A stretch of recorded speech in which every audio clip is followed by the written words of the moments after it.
National Weather Service in the Twin Cities has issued a severe thunderstorm warning for South Central Wright County, Western Hennepin County, Northern Carver County, until 1 p.m.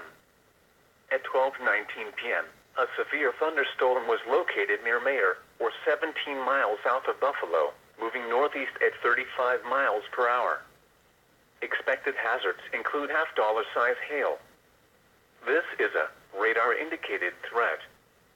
The following impacts are expected. Damage to vehicles is expected.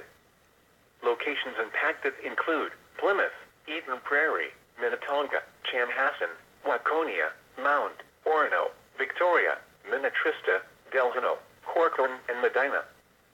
This includes U.S. Highway 12 between mile markers 136 and 140. For your protection, move to an interior room on the lowest floor of a building.